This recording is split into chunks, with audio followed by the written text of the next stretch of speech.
Very well, welcome back to Let's Play Live Alive.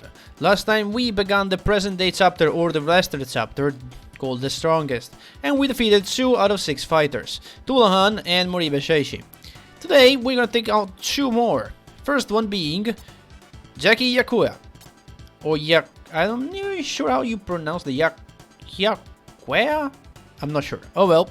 In the call of the sumo, Jackie traveled to Hawaii to become the greatest ever. Unfortunately, he failed, and instead uses his sumo skills in international wrestling. Aloha clap and ogre grip. I won't be defeated by your Japanese wrestling moves. My sumo skills will crush you. Jackie Iakuea is the last of the 3 easy ones. So yeah, the first 2 we fought, they were the easy ones. This is the last of the easy ones, and then we're gonna move on to the other 3, which I rank to be a little harder.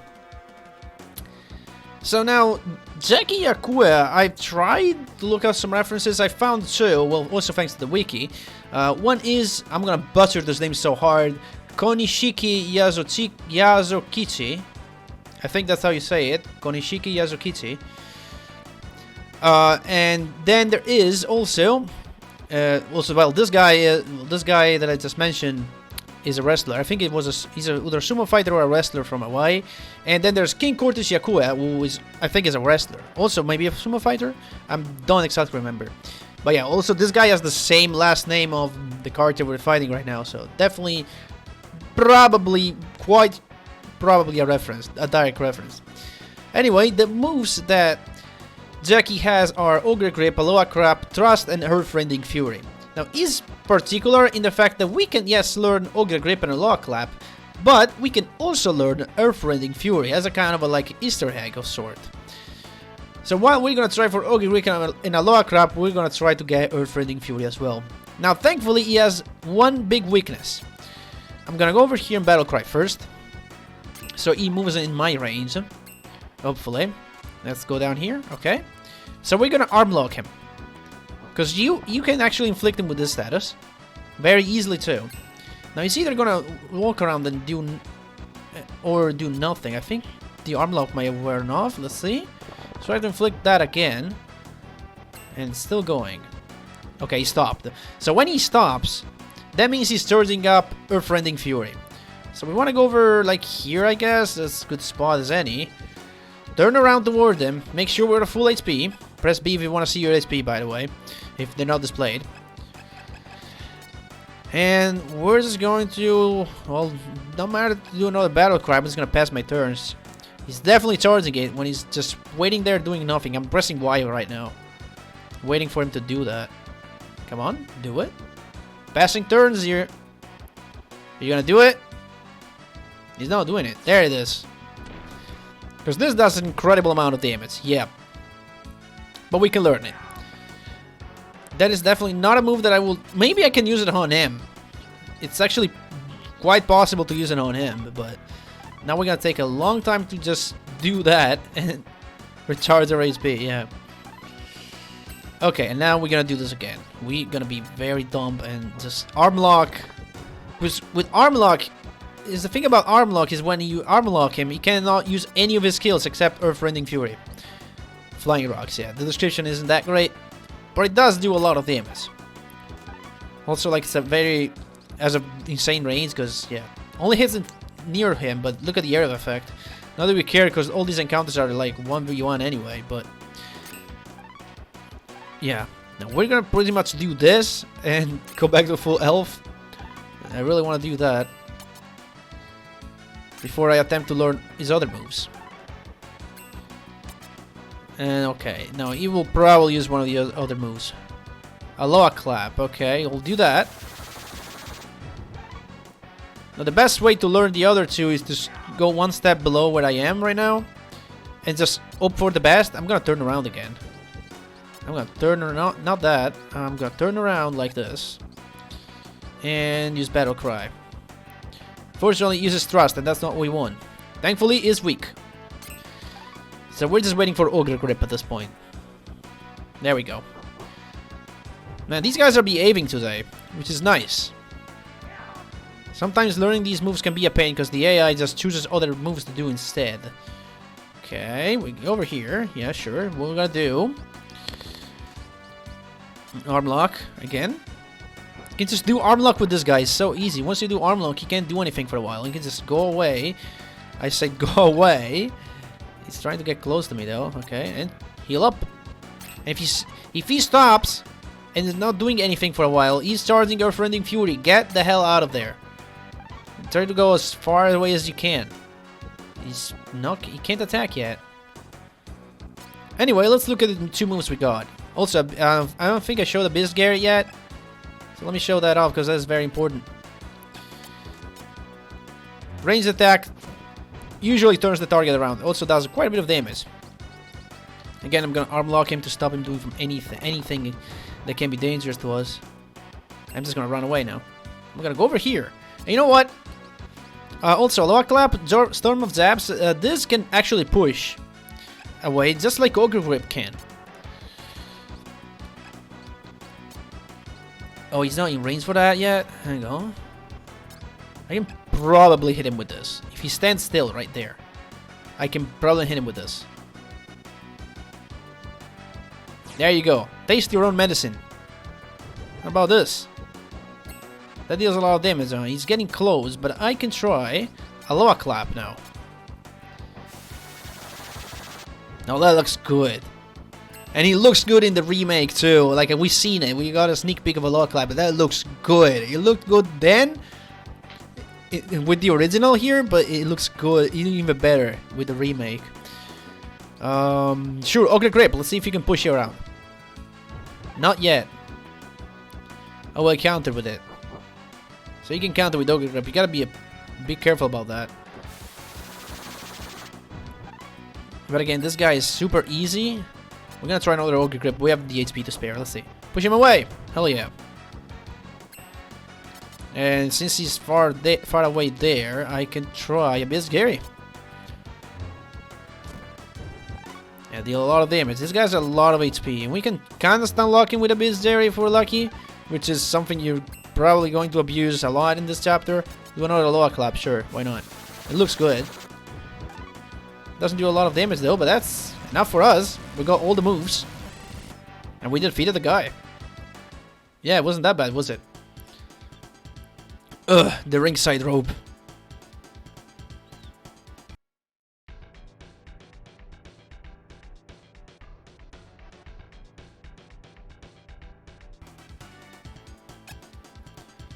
Well, nice. We got 3 out of 6. But now these 3 guys are by far the most annoying ones. Obviously gonna save my game. Use this slot right here. And now here's the deal. It doesn't really matter where I go now, but I will go to Great Asia because we have to talk about this guy. Great Asia. A Japanese wrestler who has mastered the techniques of the Mexican Lucha Libre champion Rudo. His moves are considered to be extremely rough, and he has been called the Dark Angel. Frankensteiner and Tornado Press. Ha, Masaru, you bunny freak! You obviously have no skill. I'm gonna chop your head off. Great Asia. Now this is probably the weakest among the 3 that we still have to defeat, but let me talk about this guy. First of all, he's most probably a reference to Keiji Muto, a Japanese wrestler, who was his dress is pretty much like Great Asia, and was also fought with a mask on his head, on his face rather. So it's probably a direct reference to that guy. Now, Asia has an interesting moveset, to say the least. Take a look at this. It's got Bite, Bite. Yes, it's got that twice, and we'll talk about it in a second. Frankensteiner and Tornado Press. And yes, Tornado Press is jumping between 2 screenshots because the range is so huge I could not get it in one picture only. I have to actually use 2 screenshots to show you Tornado Press's range. Frankenstein and Tornado Press are the 2 that you want to learn. They're very easy, kind of, and we'll talk about it as we're going to try to learn the moves. Well, Frankenstein is very easy, Tornado Press a bit less. But let's talk about Bite. Why are there 2 bites? Because one bite will inflict poison. The other one will lower your stats. But they have the same range, so you have no clue which one is using on you unless you either see the poison or the status, your stats going down.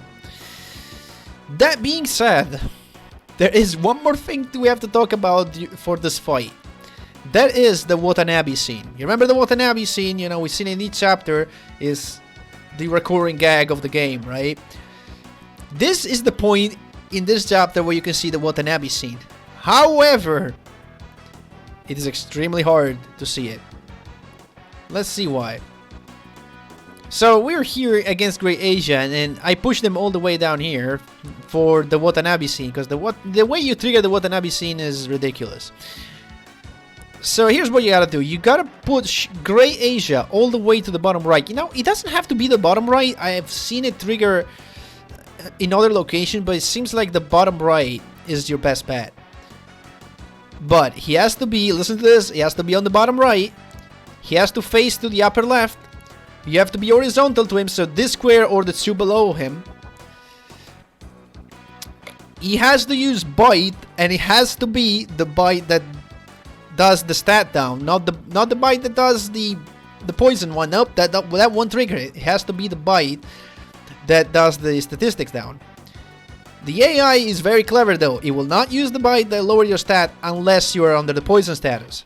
So if you keep healing the poison status, that basically the AI will just keep using the bite that will put your poison, because he will poison you, then you're gonna do battle cry to heal it, then the AI will do that to poison you again.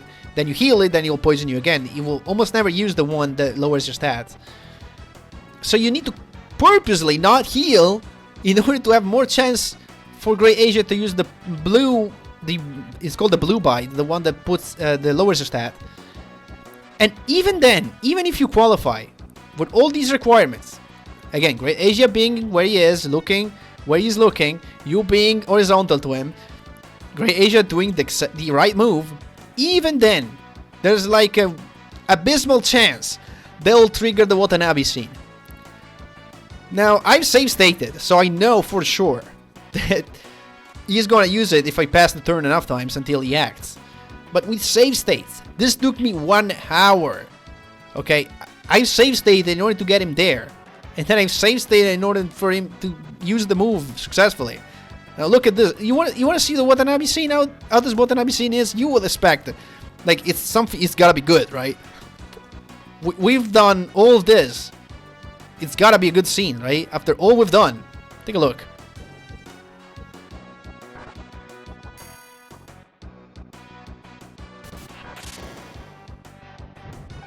That's it. That's it. That's literally it. That's it. That's all you get. What happened? I don't know. I guess someone from the crowd got angry, threw a can at him, and then he got mad and killed him? That's it. It's not worth it. Don't try to get this. Especially without save states. Took me 1 hour with save states.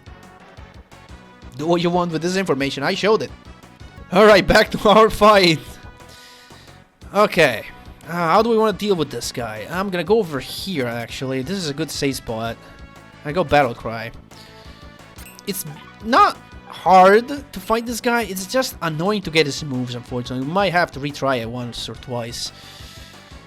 Okay, so he's probably gonna use Bite. His Bite has an insane range. Although I want to try to get Tornado Press if I can.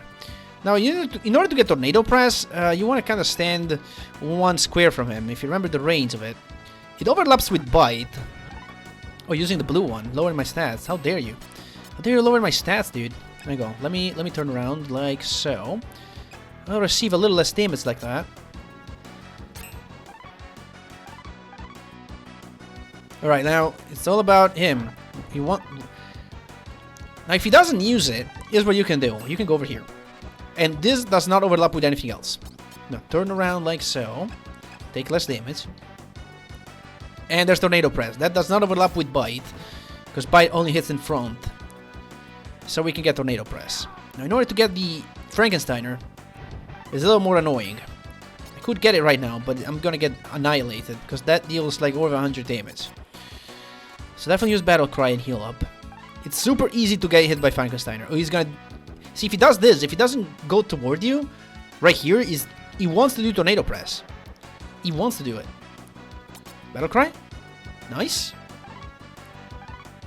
Pretty much recovered all my HP too. This is poison. Okay, he's weak. Thank God that's weak. That's what we want. Okay, so I'm gonna go over here, and actually I'm gonna attempt to get Frankensteiner right now. I'm gonna go one step to the left. He's gonna use Frankensteiner.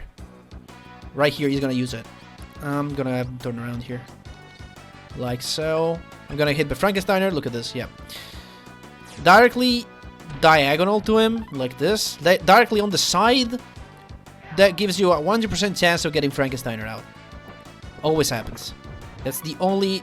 Because it doesn't overlap with any of the other skills range.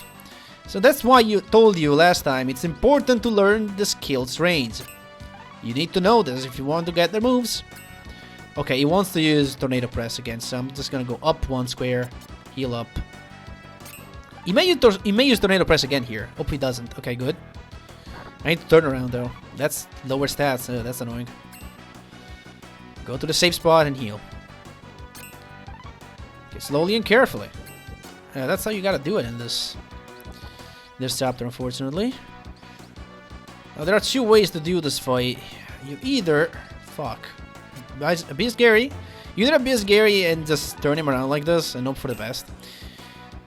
There are two school of thoughts, I guess. One is to stay... Let me see if I can... Okay. One is stay one square away from him and just spam Abuse Gary. And hope he doesn't use Tornado Press a lot. The other one is stay close. Use like Suda and Battle Cry and just counterattack all the way. Although he has a chance to use Frankensteiner there, which hurts a lot more than Tornado Press. Oh, but if you're going for this strat from afar and the Beast Jerry, you would not get counterattacks in. It's really pick your poison situation, right? Honestly, I'm gonna try and go Beast Jerry as much as I can turn him around and just negate all of his moves. Yeah, this strat is cheap, but it works. And you're gonna use it a lot. And he went down really easily. I got all of his moves too. Ugh, my neck.